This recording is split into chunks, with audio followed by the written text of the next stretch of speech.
ఎన్నికలకు పోతున్నారు. బీసీ వర్గాలకు, బడుగు బలైన వర్గాలకు ముఖ్యమంత్రి రేవంత్ రెడ్డి ప్రభుత్వం న్యాయం చేయబోతుంది.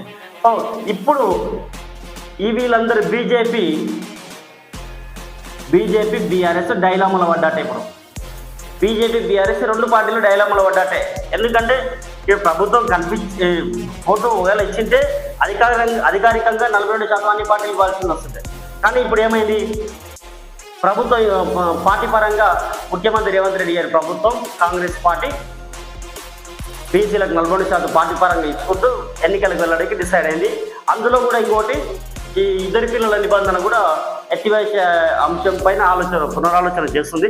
సో ఇదే ఉన్న బీజేపీ బీఆర్ఎస్ నాయకులు ఉన్న అగ్రవర్ణ నాయకులు స్థానాలు పోటీ చేసే స్థానంలో బీసీలు పోటీ చేయబోతున్నారు. సో మళ్ళీ ఇక్కడ బీజేపీ బీఆర్ఎస్ సంబంధించిన ఆ పార్టీలో కూడా బీసీలు ఉన్నారు కదా. సో మళ్ళీ ఇప్పుడు ప్రాతిపరంగా ఇక్కడ 42% ఇలా బీసీలకు అవకాశం ఇచ్చినప్పుడు, బీసీలు పోటీ చేస్తున్నప్పుడు ఈ రెండు పార్టీలలో కూడా అక్కడ పోటీ చేయించాల్సింది వస్తుంది. సో వీళ్ళు ఒకవేళ ఇలా చేయించకపోతే బీసీ ద్రోహులుగా మిగిలిపోతారు అనేది ప్రజానీకం అంటుంది.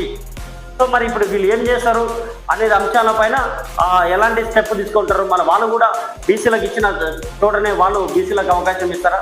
ఒకవేళ అలాంటి అవకాశం కల్పిస్తే ఇది ముఖ్యమంత్రి రేవంత్ రెడ్డి పుణ్యం అనుకోవాలి. వాళ్ళ కూడా ఆ పార్టీలో బీసీలు పోటీ చేసే, ఆ పార్టీల పరంగా బీసీలు పోటీ చేస్తే అదే 42% ఆ పార్టీలు ఇస్తే ఇది కాంగ్రెస్ ప్రభుత్వం తీసుకున్న నిర్ణయానికి ముఖ్యమంత్రి రేవంత్ రెడ్డి గారికి వీళ్ళు కృతజ్ఞతలు చెప్పుకోవాల్సిన పరిస్థితి వస్తుంది.